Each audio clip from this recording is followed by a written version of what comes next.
Boker Tov, Hashem, Hashem, Naaseh Venatzliach. On commence un petit peu en retard aujourd'hui. Nous sommes toujours Rosh Chodesh Aleph du mois de Mar Cheshvan, le 14 du mois d'octobre. Bezrat Hashem. Une fois de plus, on dédie ce shiur pour la réfoua shlema de tous nos blessés. Sa'al, Bezrat Hashem, les Shivot, qu'elles réussissent une très belle année d'études. Il faut garder l'essentiel de la plus belle arme du peuple juif, la joie de vivre. Aval, pas comme un fou, comme la Torah nous le demande. Be'ezrat Hashem, une bonne réflexion pour ma maman, pour tous ceux qui ont besoin. Aujourd'hui, on étudie nos sages. On raconte sur le shlaf du Gan Eden, tel que la Torah nous prescrit, à travers les Midrashim et les Gemarot. Zéouzé.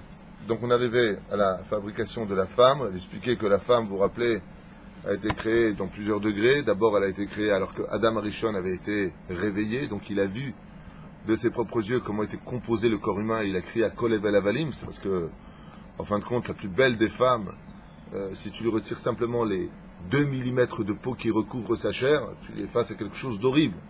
Donc qu'est-ce que représente la plus grande beauté féminine de ce monde? Ça récolte 2 mm de peau. Zekolaïnien. Donc Adam Arishon a été dégoûté, Dieu lui a refait une deuxième femme, on avait vu qu'il avait pris de la côte, car la côte représentait la pudeur, c'est quelque chose de caché pour ne pas que la femme, qui est donc Gevura, qui est feu, utiliserait la source énergétique par laquelle elle serait créée, et donc influencerait automatiquement sur elle, car la femme est influençable. Comme ça dit la Gemara, Kinashim Da'atan Kala, les Chachamim nous disent que la femme est facilement influençable par rapport à l'homme. C'est là. On arrive au Gan Eden. Nata Hashem be Gan Eden. Alors qu'est-ce que le Gan Eden signifie en hébreu? Qu'est-ce que veut dire le mot Gan Eden? Je vous pose la question, je suis votre fils, je vous dis là. Mazé Gan Eden. Gan Eden. Mazé. Hein? Le jardin d'Éden. Non. Ah, déjà, toi, tu te rapproches un peu de la réponse. Mais c'est Gan Eden. Gan, jardin. Eden, c'est un nom. C'est un très joli nom, d'ailleurs. Utilisé en Israël pour les filles et les garçons. Non, le mot Eden vient du mot Aden, dans ce cas précis, et c'est bien du mot Adin qui veut dire finesse, quelque chose. Ah bah Aden, comme tu dis en hébreu, un yaourt, ma'adan, quelque chose de doux au palais. Donc, le Gan Eden. Alors, mais c'est bidou Gan Eden. Alors, comme je vois que vous ne donnerez pas de réponse, si ce n'est que vous comprenez que le Gan Eden, c'est un seul endroit, vous vous trompez. Et pourquoi j'ai dit que toi tu t'es rapproché? Parce qu'il y a marqué que les fleuves sont sortis du Gan pour arroser le Éden. Donc le Gan Eden, c'est 2 endroits et pas un endroit. C'est pas le jardin d'Éden. Il y a les jardins et il y a le Éden. Vatetse na'ar minagan le ashkot et à Éden. Comme ça dit la Torah. Sortis les fleuves du Gan pour arroser le Éden. Donc c'est 2 endroits, et pas un endroit, selon le pshat de la Torah. Nata de Gan Eden, Gan Gadol ad Ensof. Il est limité comment le Gan Eden? Ensof. La dimension du salaire de l'homme, les royaumes qu'un homme aura dans le monde futur, dans le Gan Eden. D'ailleurs, je viens de faire une erreur, c'était une question que je voulais vous poser, mais je me suis vendu. Je rappelle que le Gan Eden, ce n'est pas le monde futur. C'est pas la même chose. Et qu'au niveau du Gan Eden, il y a 2 sortes de Gan Eden.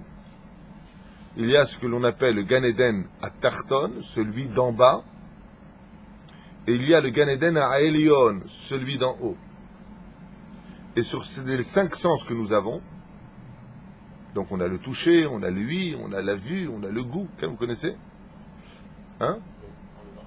Et l'odorat, le vadaï. Le Gan Eden d'en bas, il est dépendant de quel sens? Non, pas la vue. Le Gan Eden d'en bas, quand on y va, l'odeur, l'odorat. Donc, hein? Au Gan Eden, il n'y a pas de malade. T'as pas d'odorat? Ezrat Hashem. J'ai pas de problème avec ça. Pas de problème. Donc on peut rôter à côté de toi, il n'y a pas de problème, tu sens rien. Super. Pérouche à l'avar, dans le Gan Eden, Torah de l'odorat. Et sachez que l'odorat conduit directement à l'épanouissement de la Neshama. C'est-à-dire qu'une personne qui jeûne, si vraiment elle a du mal à jeûner, qu'elle sente des bonnes odeurs. Qu'elle sente, ça nourrit, il faut savoir que les encens nourrissent la neshama. L'âme, ça la nourrit. Et il y a un autre Gan Eden, qui lui est le Gan Eden à Elyon. Et lui dépend de quel sens? La vue. Il y a l'odorat. Donc c'est un Gan Eden qui est un petit peu représenté par toutes sortes de fleurs exotiques, d'une beauté qui n'a rien à voir avec ce qu'on connaît sur Terre. Des paysages qui... un truc de fou, quoi. Je pense que même l'imagination d'un drogué ne pourrait pas l'imaginer. Mais en tout cas, on parle de choses qui sont incommensurables. Et je me souviens, je crois que ce livre-là, on parle un peu des détails de ce Gan Eden à Tarton. Et par contre, le Gan Eden à Elyon, là, on commence déjà à rentrer dans la lumière divine. Et là-bas, par contre, on jouit avec nos yeux de la présence divine. Car il faut savoir que le plus grand salaire d'un homme, c'est qu'il lo yir'ani ahadam bachai. Tu ne me verras pas de ton vivant. Le plus grand cadeau qu'un homme puisse avoir dans ce monde, après avoir servi Hachem, c'est de voir Hachem. Et si on voit Hachem, on pourrait exploser d'amour et de joie pour lui. Je répète, si on voit Hachem, pas il nous parle, juste on voit Hachem. Okay? Ça, c'est le salaire du Gan Eden à Elyon. Pourquoi avons-nous besoin de ces 2 degrés du Gan Eden? Pour la simple et bonne raison, c'est que de s'approcher de Dieu, trop rapidement, peut provoquer une explosion qu'on ne peut même pas comprendre. Tellement on serait fou d'amour. C'est comme une femme qui est follement amoureuse de son mari. Elle mourrait pour lui tellement elle l'aime. Elle n'a pas de nouvelles de lui. Voilà que du jour au lendemain, l'homme apparaît devant elle.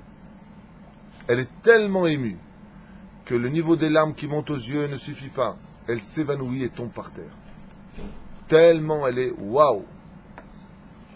Ça, c'est rien à côté de ce que notre Neshama ressentait ou ressentirait si on voyait Hachem.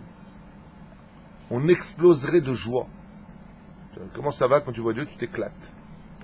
Alors pour ne pas que l'on s'éclate, il va falloir ce que l'on appelle faire des stages, hein, des paliers. Voilà, on va faire des stages, on appelle ça des stages dans la Kabbale. Okay. C'est quoi ce stage que l'on va faire? Il va monter d'abord au-dessus de son corps quand il est mort pour s'habituer à sa mort, parce qu'il faut réaliser qu'il est mort. Donc il voit son corps et il va vite réaliser, hein, parce que c'est pas les morts cliniques. Hein. Les vrais morts, ceux qui ont vraiment quitté leur âme et que le Satan a coupé le lien de la Neshama par rapport au corps, il est vite au courant qu'il est mort, parce que ce qui lui tombe dessus lui rappelle qu'il est mort. Là, il voit des anges, il voit à l'infini, pas besoin de réaliser pendant des heures. Hein. Et puis Hachem, il fait plus que de bout, c'est moi. C'est moi que tu n'as pas voulu obéir. Et là, le mec, il est très mal. Parce que pour l'instant, on ne peut qu'imaginer Dieu. Donc, maximum, tant qu'on est dans le corps, on est aveugle. Qu'est-ce que ça va me faire? Dieu, même si tu fais rien, tu dis c'était juste moi qui t'avais demandé des choses. Waouh! T'es mal. Très, très, très, très mal. Et si t'es dans la Torah, tu kiffes ta race. Mon Seigneur. Résultat des courses, cette âme, elle ne peut pas monter directement dans le Gan Eden à Elyon, donc elle monte dans le Gan. Ensuite, elle va dans le Eden. Le Aden. Même si dans le Pshat de la Torah, hein, on comprend que le Gan est au-dessus du Eden. Puisque marqué, c'est sorti des fleuves du Gan pour arroser le Eden. S'il vient pour l'arroser, c'est qu'automatiquement le Gan est au-dessus. Bati les Gani à Chotikala. Je viens dans mon Gan, dit Hachem. Alors pour ne pas avoir directement, une fois qu'on est mort, avoir accès à la vue de voir Hachem, on va d'abord passer par le sens en dessous des yeux. Et si je regarde bien mon visage, le sens des yeux est au-dessus de l'odorat. Si c'est le contraire, c'est que tu es un mutant. Avalkei Karod, les yeux sont dessus. Donc d'abord, tu viens dans ce monde, tu pries Hachem, c'est en bas. Quand tu meurs, tu vas dans un monde supérieur, comme pour l'Avdallah. Ensuite, tu montes à l'état des yeux pour voir, contempler ce cadeau incommensurable qui est le srout de voir Hachem. Alors on y va. Ubo shene she'arim asuim me'avanim yekarot sho'am ve'yashve. Ces deux portes-là, les portes du Gan Eden, sont composées de sho'am ve'yashve. Ce sont des pierres précieuses dont le nom m'échappe. Je les ai à la maison. Ve'shesh me'ot elef malchei omdim. Combien il y a d'anges qui gardent l'entrée du Gan Eden? 600 000 anges. T'es pas seul quand t'arrives. Hein. Il y a du monde. Shesh me'ot elef malachim omdim me'al ha'she'arim mazirim kezor harakia. Et ils sont au-dessus de la porte du Gan Eden, comme des gardiens. Et qu'est-ce qu'ils font là-haut? Me'irim kezor harakia. Chacun d'entre eux est plus brillant que les rayons du soleil. Et il se trouve au-dessus de la porte du Gan Eden. Au Betoch Hagan, Somer Etz Hachaim. Et au milieu du Gan se trouve un arbre. Et cet arbre-là, on l'appelle l'arbre de la vie. Qu'est-ce que c'est l'arbre de la vie? Il y a un tourbillon, un arbre. Bien entendu, ce que nous disons ici, peut-être compris au niveau du pshat, mais c'est beaucoup de sod. Qu'est-ce qu'on appelle l'arbre de vie? La Torah. Sheneemar Etz Chaim hi la mahazekim ba. C'est l'arbre de vie, c'est la Torah. La Torah se trouve au milieu du Gan. Celui qui a étudié la Torah, il peut s'approcher de lui. Agma Madavar Domé, à quoi ça ressemble? C'est comme un homme, il fréquente jamais sa femme, ni quand elle vient au mikvé, ni quand elle a besoin de lui, ni quand elle a besoin d'être cajolée, d'être consolée, d'être se sentir femme. Ouais. Et monsieur, il vient 20 ans plus tard, après avoir fait ce qu'il avait envie de faire dans ce monde, et il vient vers sa femme et dit bon, maintenant j'ai envie de venir vers toi. Qu'est-ce qu'elle lui dit la femme? Casse-toi. Elle lui dit carrément casse-toi. Ainsi est la Torah. Elle dit quoi? Tu m'as ignoré toute ta vie, tu viens me serrer dans tes bras, maintenant tu me chéris ou quoi? Toute ta vie tu m'as ignoré, toute ta vie tu m'as regardé de loin, toute ta vie tu n'en as rien à faire de moi. Donc cet arbre de la vie, il a besoin d'être fréquenté sur terre. Si tu me fréquentes sur terre, tu fais de moi ton ami, moi je t'ouvre les bras après la mort. C'est ce que nous disons en allusion dans la prière du soir. Ashkivenu avinu le shalom, ve'amidenu malkinu le chaim tovim ul shalom. Si je suis venu pour que tu ailles me coucher dans mon lit, c'est-à-dire je viens faire Arvit, je fais le Shema Israël à la Mita, Kirat Shema à la Mita et tout ça, je te fréquente Hachem, alors Ashkivenu avinu le shalom, ve'amidenu. Dieu te fera relever. Tu m'as demandé de venir te coucher, c'est moi qui viendrai te lever. C'est très atamétim. Mais tu ne me demandes pas d'aller te coucher. Tu ne me demandes pas Ashkivenu. Eh ben, t'as qu'à te débrouiller tout seul. Ouais. Asher anafam mitpashtim, והולכים מקצה הגן ועד קצהו, ומעל העץ לעננים מאירים ומפיצים את ריחו הנפלא של העץ, וכל מימי בראשית זורמים תחתיו. ו500,000 טעמים וריחות שונים נמצאים בעץ הנפלא הזה. Alors là, il nous donne des détails sur l'arbre de vie. Il dit qu'il a des branches. Ça fait un peu Walt Disney pour notre esprit. On a dit que le Gan Eden, combien il faisait de grand, un sof, sans fin, d'accord, sans fin. Les branches de l'arbre de vie dans le Gan Eden sont aussi sans fin, puisqu'ils vont mi katseu ad katseu. C'est un sacré arbre. Ensuite, il dit quoi? בתוך הגן צומח עץ חיים, אשר ענפיו מתפשטים והולכים מקצה הגן ועד קצהו, ומעל העץ עננים. Et au-dessus de cet arbre-là, donc vous avez compris de quoi on parle. Si l'arbre dont on parle, c'est l'arbre de vie, c'est la Torah, si on parle des branches, c'est les commentaires de la Torah. Et ils vont où les commentaires? À l'infini. Donc combien pourrions-nous expliquer la Torah? À l'infini. Vous venez de comprendre pourquoi, pour un verset de Torah, vous pouvez avoir tous ces livres qui vont s'y plonger. Puisque les branches dont on parle, la racine c'est la Torah, l'arbre, le tronc c'est la Torah, mais les branches elles vont à l'infini. Ça veut dire que si tu étudies la Torah 1 million de fois, tu n'auras encore jamais commencé à étudier la Torah. Et pourquoi? Parce que la Torah est infinie. C'est l'allusion qui est faite.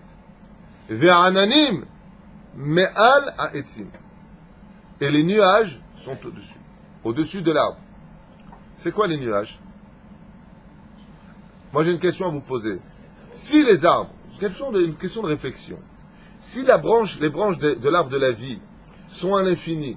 Quand tu lèves les yeux, tout en restant dans le pshat des mots, hein, qu'est-ce que tu regardes donc? Que les branches.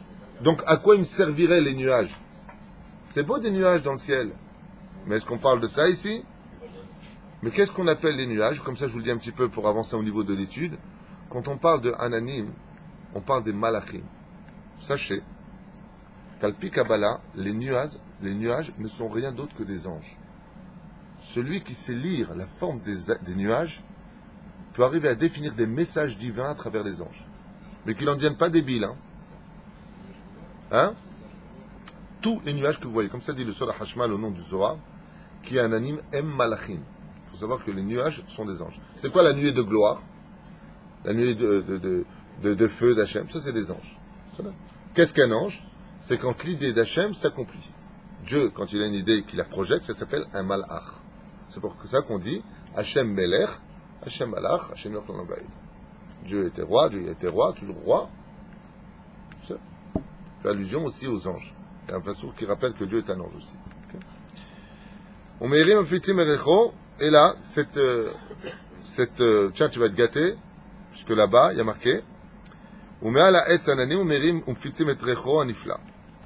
et qu'est-ce que font ces nuages? Ils permettent de diffuser l'odeur de ce Etz Hachaim, chez l'Etz, Bechol Meme Bereshit Zormim Tartav. Maintenant, j'ai une question à Nifla à la Etz.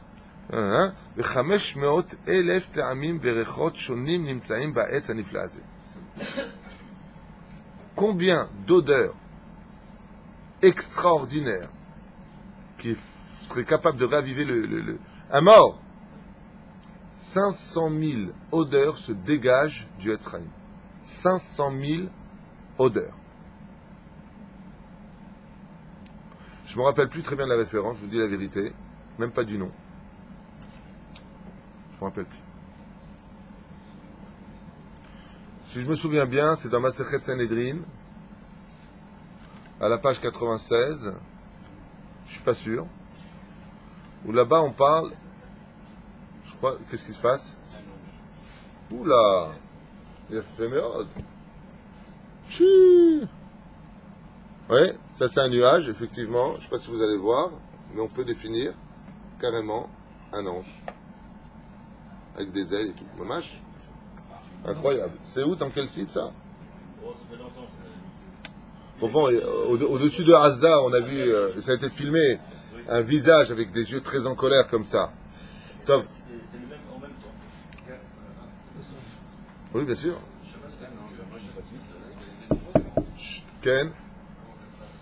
Ah, ça se passe bien, hein. On a dit que c'est un infini, donc chacun a son bled. Parce qu'il ne faut pas oublier que le Gan Eden, c'est aussi 7 paliers. Il y a 7 Gan Eden de 7 paliers différents. C'est bien. Alors, ce Gan Eden dont on parle, Meshmot Elef Te'amim. Je voulais vous raconter une histoire, mais je ne me rappelle pas du Tzadik, je ne me rappelle pas de la Gemara, je ne me rappelle pas là. Ça vient de me venir parce que je suis en train de voir ça. Qui était parti dans le Gan Eden, il a été emmené par l'ange de la mort. Bassov c'est Rabbi Yoshua ben Levi. Non, mais Bassov, qu'est-ce qu'il a fait là-bas? Non, il était tellement pauvre. C'est pas Rabbi Yoshua ben Levi. Il était tellement pauvre qu'il a rapporté avec lui. Léon Navi lui a donné des feuilles du Gan Eden. Et il les a mis dans sa glima, dans son manteau. Okay? Et il les a mis dans son manteau. Et Bassov, il n'a pas voulu profiter de ce monde d'en bas. Il a demandé à Hachem de reprendre les feuilles du Gan Eden. Mais comme il les a mis dans son manteau, alors l'odeur des feuilles était restée. Et je crois qu'il a vendu son manteau pour 12 000 pièces d'or, un truc comme ça. Comme tu dis aujourd'hui, 100 millions de shekels. Ça veut dire que les gens se sont battus pour avoir son vêtement qui avait été touché par les feuilles du Gan Eden. Quand ils sentaient sa cape, les gens, par exemple, les plus tristes, devenaient heureux. Le mec, il est en dicaone, il est point de se suicider et tout ça. Il sentait l'odeur du Gan Eden, il ravivait toute son âme. Et pendant une journée entière, 2 jours, 3 jours, une semaine, 1 mois, il était comme ça. Est-ce que ça t'as un problème ou quoi? Tu fais une pluie pour le travail? Il dit non, j'ai senti une odeur, jusqu'à maintenant je suis comme un fou. Il a vendu sa glima. Pour vous dire que il y a eu des feuilles du Gan Eden qui ont touché son manteau. Il les a rendues à Hachem. L'odeur était quand même, avait touché le manteau, donc elle était restée à un petit degré sur son manteau. Et il a vendu 12 000 pièces d'or. Waouh de chez waouh. Dans le mec, les gens étaient prêts à se ruiner, vendre leur maison, leur villotte, leur voiture, tout pour posséder ça chez eux. Encore une histoire comme ça avec l'odeur du Gan Eden. D'un tzaddik en Tchécoslovaquie qui était passé près d'une bête à Knesset. Vous avez 2 minutes? Tant que je n'ai pas sorti celle-là. Et un grand tzaddik nistar, un tzaddik caché, qui passe comme ça devant la maison, devant une synagogue, et puis il s'arrête net, pétrifié, et il sent une odeur, il est comme un fou, comme un fou. Alors il tape à la porte de la bête à Knesset, et là-bas il y a un bedeau qui ouvre la porte, et j'ai lu cette histoire dans le livre Avat Chaim. Et il dit bonjour, shalom, shalom. Il dit voilà, je voudrais s'il vous plaît que vous me disiez d'où vient l'odeur qui sort de chez vous. Il dit ben écoutez, on va manger pas une kaila, on va manger un plat. Vous voulez manger? Il dit non, je parle pas d'un plat. Non. Il y a une odeur particulière chez vous. Il dit écoutez, à part le plat qu'on va.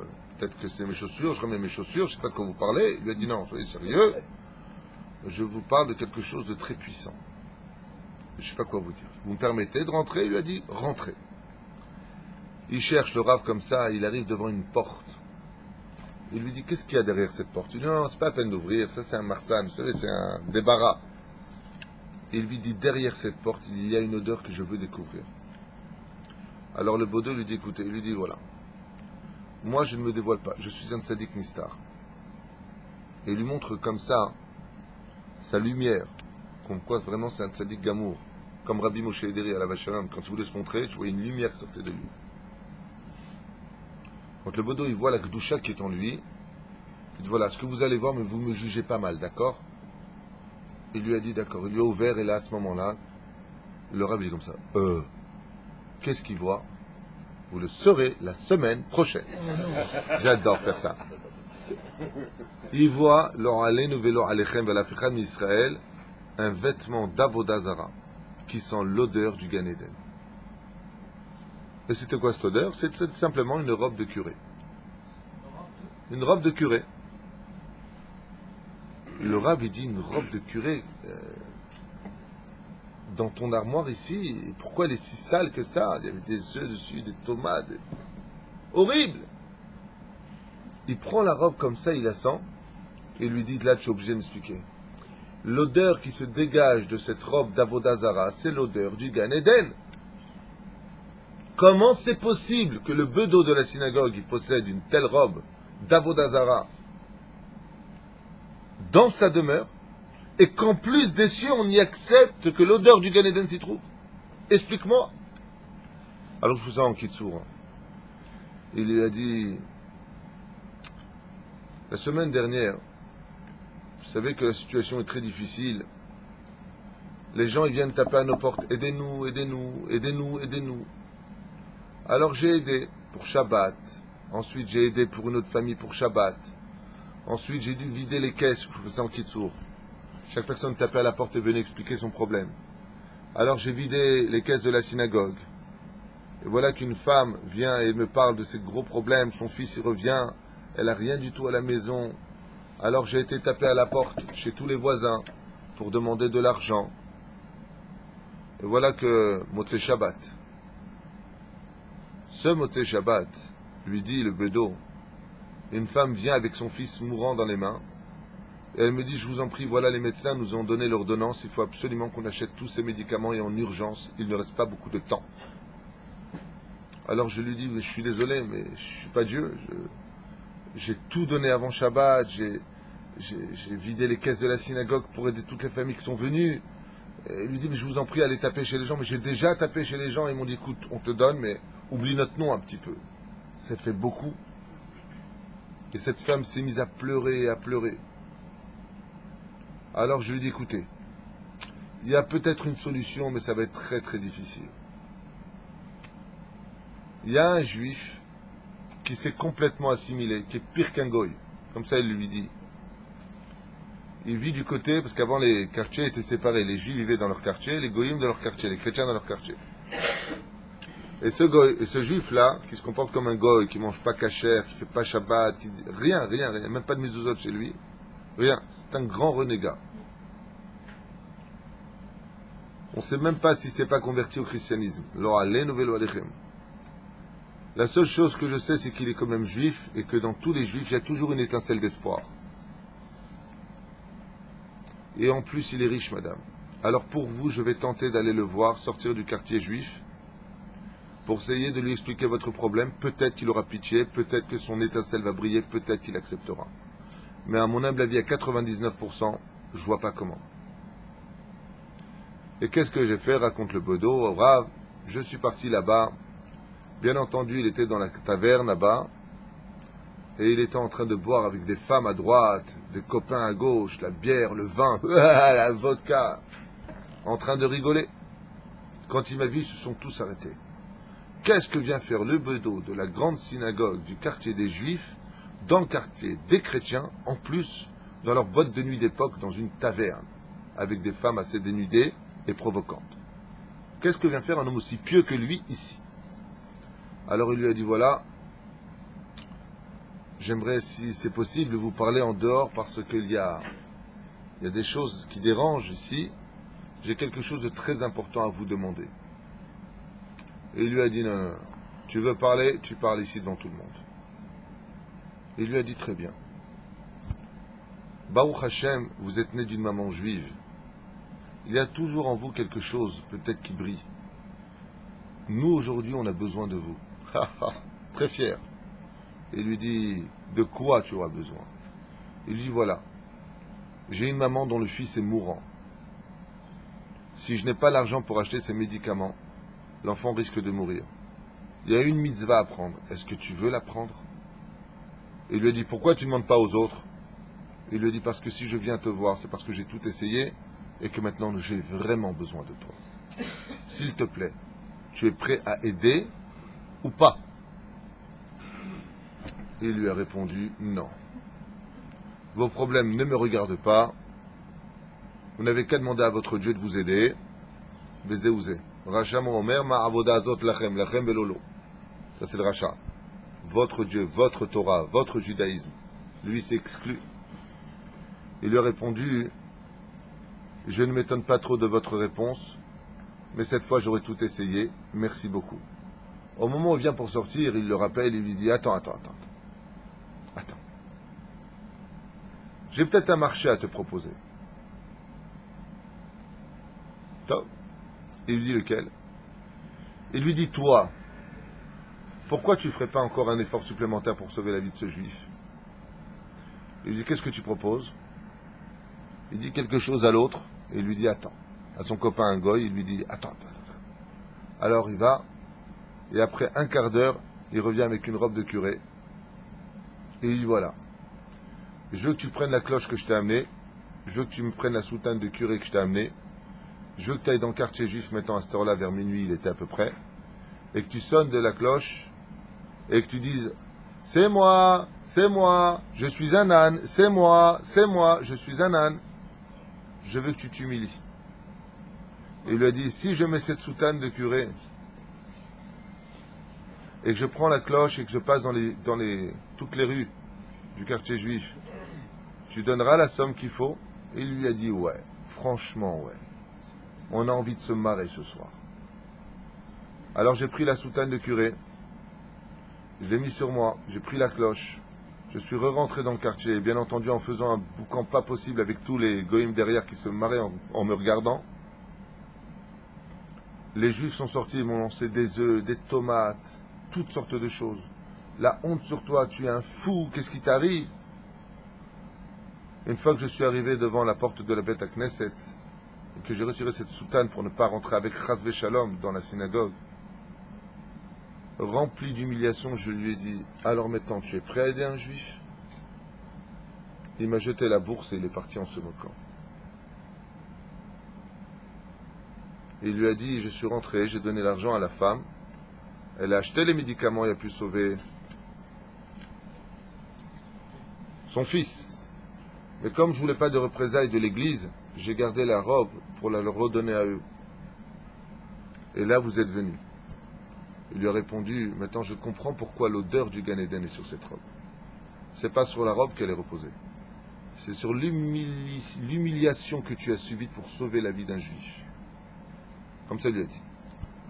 Encore une autre personne qui a senti l'odeur du Gan Eden.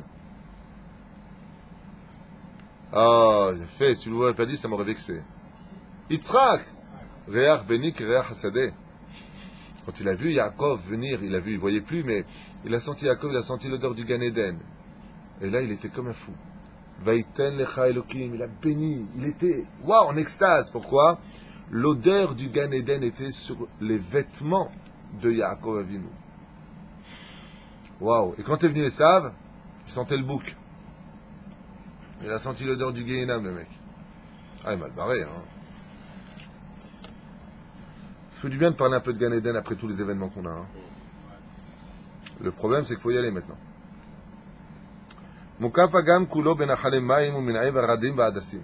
Et qu'est-ce qui entoure le Gan Eden? Donc apparemment, si on parle de ça ici, c'est qu'on parle du Gan Eden à Tarton, hein, sachez-le. Parce que tous les détails qui sont donnés ici, c'est le Gan Eden d'en bas, pas d'en haut. D'en haut, ça montre que de lumière. Là, on parle du Gan Eden d'en bas. Il fallait venir avant. On a expliqué. Et qu'est-ce qu'il y a tout autour du Gan Eden? Des sources d'eau qui n'en finissent pas. On a un problème. Ah, j'ai eu peur que vous acceptiez ça facilement. On a dit que c'est sans limite. Apparemment, on parle de chaque Gan Eden pour nous. C'est entouré d'eau, de fleuves, de magnificence. Maïm Umine Vradim. Et qu'est-ce qui entoure ce Gan Eden? De quoi il est composé? De roses, de hadassim, de myrte, au betocho chupot, ou ktarim asuim et avnechen, et des très belles couronnes composées de diamants partout. Au varekedel vezaav, ou muchanim la tzadikim, comme un trône, comme c'est préparé pour chaque tzaddik. Quand il vient, on lui dépose une couronne de diamants d'une valeur inestimable qui n'est pas des diamants de ce monde. Un trône, Péroucha d'avoir des serviteurs qui l'attendent. Il va être roi d'un royaume incommensurable.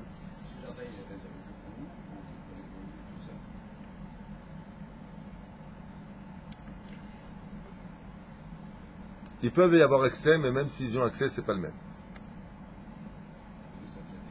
Si un goy respecte les 7 lois noachi, il y va. Mais il ne va pas dans le même Gan Eden. Hein?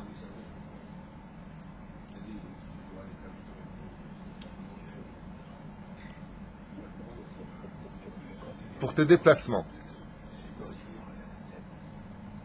Pour tes déplacements. C'est marqué que par exemple, quand les tzadikim vont se voir les uns aux autres dans le Gan Eden, ils montent sur un char de feu et ils sont tirés par les anges. Vous ne pouvez pas imaginer de quoi je vous parle. Si vous étudiez la Kabbale sur le monde après la vie, mais une personne qui aurait ne serait-ce qu'un demi% de connaissance, toute sa vie durant l'étude de la Torah, il laisserait tout tomber sur terre. Il s'attacherait à la Torah de toute son âme. Le salaire est tellement grand que toutes les souffrances de ce monde ne sont que ridicules à côté du salaire qu'on prend.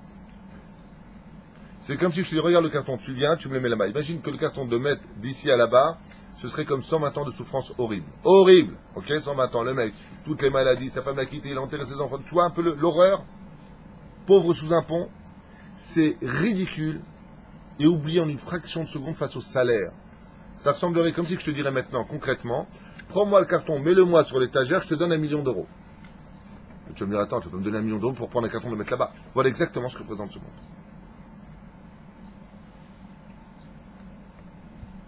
Mais les Arabes qui se suicident ou qui sortent de leur voiture ou pour nous finir au coup de couteau et tout ça, ou à la hache comme hier, on a vu, eux, c'est évident que ce n'est pas le Gan Eden qui les attend. C'est le 7e palier du Gehinam. Et quitte à en déplaire à bien des oreilles, toucher à un juif, c'est toucher à Dieu. Waouh, quel orgueil. C'est pas de l'orgueil. 2 et 2, ça fait 4, c'est de la logique. C'est marqué dans la Torah ce que je dis, c'est pas de moi. C'est dans la Bible que c'est marqué. Tous ceux qui ont fait du mal à un juif l'ont payé très cher. Étudiez l'histoire et vous le saurez. tous les conquérants sont morts d'une façon horrible. Ymach shemam vezichram shem reshaim yirkav, Hashem ikom damam. Amen. Ben kol choupa vechoupa mechitza, donc il y a une espèce de choupot au-dessus de chaque tzaddik, shel anane kavod, or brakim. Et au-dessus de chaque choupa, là où le tzaddik s'assoit, il y a une lumière intense qui donne une satisfaction incommensurable et des éclairs tout autour. Un peu comme dans la mythologie. ולפני כל מחיצה 310 עולמות. וואי, וואי, וואי, וואי. Et entre chaque choupa, regardez bien de quoi on parle. Entre chaque choupa, c'est une espèce de demi-cercle au-dessus de chaque tzaddik. Entre chaque tzaddik dans ce Gan Eden, chaque choupa, écoutez bien le chiffre, c'est impressionnant, est séparé par 310 mondes, univers. Il y a 310 univers qui séparent chaque choupot. Ça veut dire combien vous avez de mondes? 310 mondes. Et ça, c'est marqué en allusion, comme on l'a vu dans Masechet Sanhedrin, à la page 90 à Moudalev. Qu'est-ce qui est marqué là-bas? Kol Israël, yesh lahem, halek la olam haba. Le mot yesh, il est facultatif. Kol Israël, la olam haba. Tout Israël, le monde futur. Pourquoi tu dis il a? Yesh, c'est Yud Shin. Yud, c'est 10, Shin, c'est 300, 310. Kol Israël, tout Israël, s'il s'est comporté comme un juif, comme Israël, Yesh lo. Vas-y, Yesh lo, la olam haba. Yesh, ça veut dire il a 310 mondes qui l'attendent. Ou là-bas, il va étudier une autre Torah que celle qu'on étudie ici. Il va rentrer dans l'infini de la Torah, et là, il aura besoin de beaucoup de serviteurs.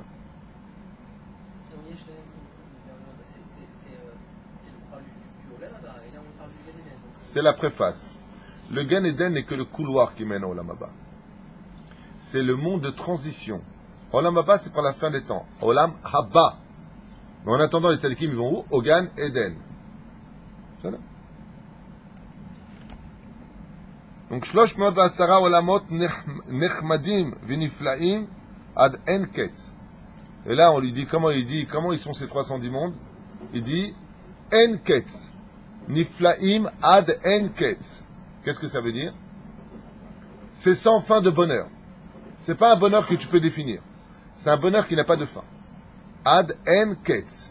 Il n'y a pas de limite. Tout ça pourquoi? Parce qu'on a mis les tefilines, parce qu'on a fait Shabbat, parce qu'on a trouvé du mérite pour chaque juif dans ce monde, parce qu'on parle de la Hardou d'Israël, tout ça parce que Bezrat Hashem, on fait la Nida comme il faut, parce qu'on a mangé kasher, parce qu'on vient concrétiser l'état d'Israël, Bezrat Hashem, construire ce pays pour le Melech HaMashiach quand il arrive, pour recevoir le Beth Amikdash. Tout ça feront de lui un homme qui va kiffer sa race. Jusqu'à où? En ketz. Il n'y a pas de limite. Est-ce que ça vaut le coup de se taire quand on se dispute le Shabbat? Ça vaut le coup de se taire? Ça vaut le coup de se taire. Non, je peux pas. Tu vois, un mec qui s'énerve contre sa femme Shabbat. Tu lui dis, regarde, si tu te calmes, tu lui réponds pas, je te donne 2 millions d'euros. Tout de suite. Moi, c'est le Shabbat, tu les prends. Il s'énerve. Il va dire à sa femme, bon, de toute façon, je m'énerve plus, je te quitte. 2 millions d'euros, je te quitte. Il n'y a plus besoin de s'énerver, non, c'est une blague. Et voilà que les 4 fleuves s'écoulent de là-bas. Echad chalav, echad vash, echad yain, echad shemen tov. Et de quoi sont composés ces fleuves? Un de lait, un de miel, un de vin et un de bonne huile, l'huile d'olive. Donc on sait que les Tunisiens, c'est sûr qu'ils ont leur Gan Eden.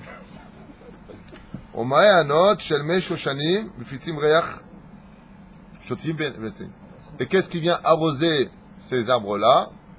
De l'eau de rose. De la rosée qui vient arroser tout ça. Donc c'est vraiment une preuve qu'on parle ici du Gan Eden à Tarton. Le Gan Eden à Elion, c'est pas du tout ça que j'ai étudié. Le Gan Eden à Elion est encore beaucoup plus puissant que ça. C'est un degré, on a dit, supérieur. Donc qu'est-ce que c'est?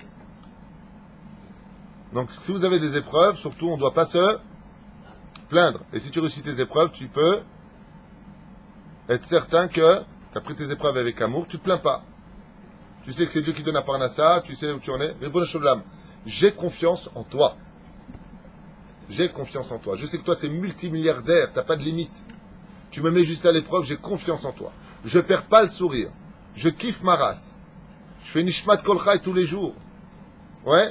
Malgré tous les malheurs. On n'a pas eu le temps de porter le deuil hier à 10h, puis à 10h30, il y a notre juif qui s'est fait massacrer. À 10h30, on n'a pas le temps, ce que dit la Gemara. Tu n'auras pas le temps de te soigner de la morsure du serpent que tu seras déjà frappé par la patte du lion. Je m'a rappelé hier la Gemara qui disait qu'on n'aura pas le temps de pleurer sur l'un qu'on pleurera déjà sur l'autre. C'est vraiment maintenant, ma chère. Amen. Amen. Amen en français. Amen. ובכל פינות הגן, 800,000 עצב סמים. Et dans chaque coin de chaque Gan Eden de chacun de nous, se trouve là-bas, bien entendu, les chiffres que vous entendez, ce pas des chiffres stam. Chaque chose est d'une importance capitale. C'est-à-dire 800 000 arbres parfumés se trouvent juste dans chaque coin. 800 000 arbres, vous savez combien ça fait d'hectares?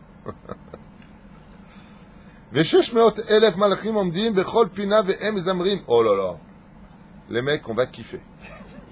Non mais alors là, vraiment, on va kiffer. Et qu'est-ce qu'il y a à côté de ces arbres dans chaque coin de notre Gan Eden?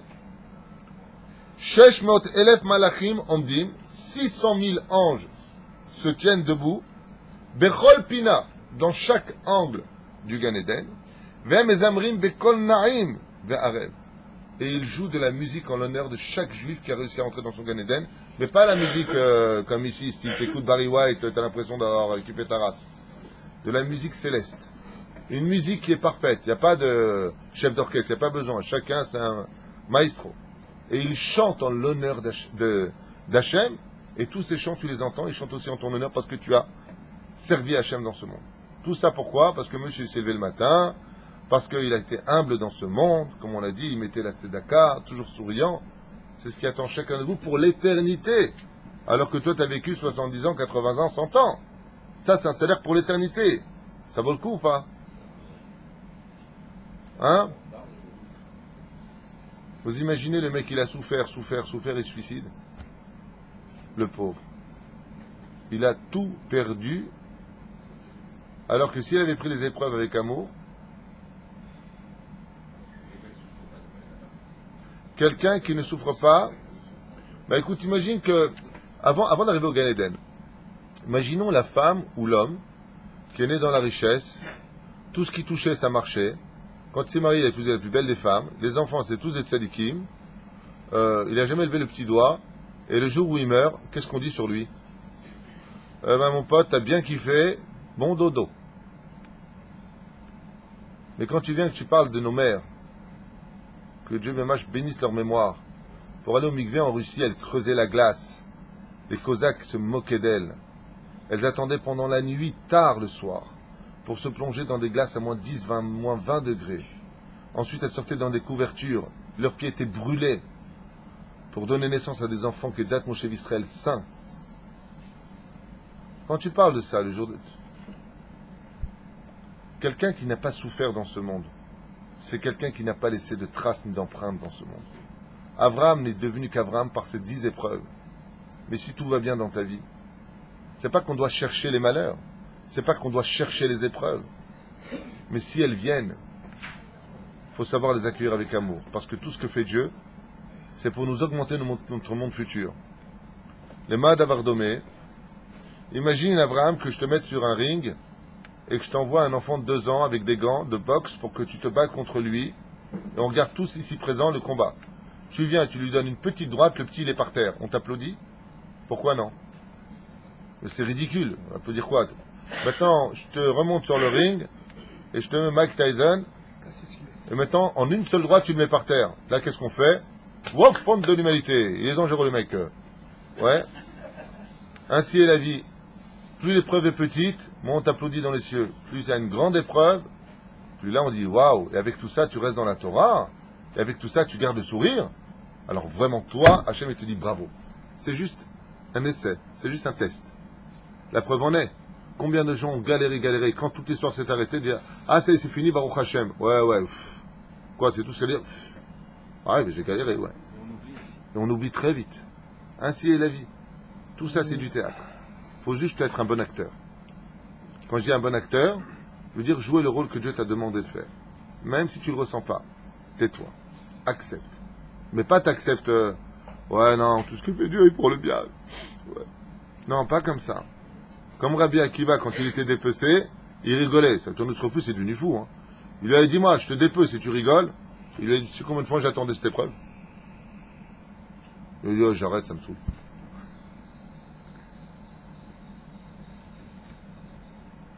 Aïe, aïe, aïe, aïe, aïe. אינה חדלה לזרוע אפילו לרגע קט, ונקרניה גונעות באבני החן, מפריקות, כמה וכמה לוריו ולקנאים, וכל הגן מלא אורה גדול. Et tout ce gan est rempli d'une lumière intense. לתוך הגן נפלא זה הכניס הקדוש ברוך הוא את האדם והזהיר. Et c'est dans ce gan qu'on vient de définir que l'homme a été créé. Adam Arishon a été créé dans ce gan Eden. ומעץ הדעת תאכל, לא תאכל. Il lui a dit simplement une seule chose. Ne consomme pas de l'arbre de la connaissance du bien et du mal. Ah, aujourd'hui, ça ressemblerait, ne mets pas ton fils dans une école chiloni. Ne mets pas ton fils dans une école où on n'enseigne pas la crainte du ciel. D'abord le Etzraïm, après le Etzadat. D'abord, tu lui apprends à étudier la Mishnah, la Halacha, qui se comporte comme un juif. Après, tu l'enverras étudier l'arbre de la connaissance du bien et du mal. Comment travailler dans ce monde. Comment être un associé d'Hachem dans le monde de la technologie. Tout ce que l'on vit encore aujourd'hui. Et c'est à cause de ça que nous sommes morts. Et qu'en réalité, sortis du Gan Eden pour subir des épreuves, le monde dans lequel nous sommes, nous retournons de l'autre côté une fois que c'est fini. En fin de compte, la vie n'est qu'un passage sur terre. Pour retourner à la source originelle de chacun de nous, c'est notre Neshama. Et viendra la fin des temps où, si Dieu veut, Dieu fera descendre le Gan Eden sur terre. C'est ce qu'on appelle Triyat Hametim, Kol Tov.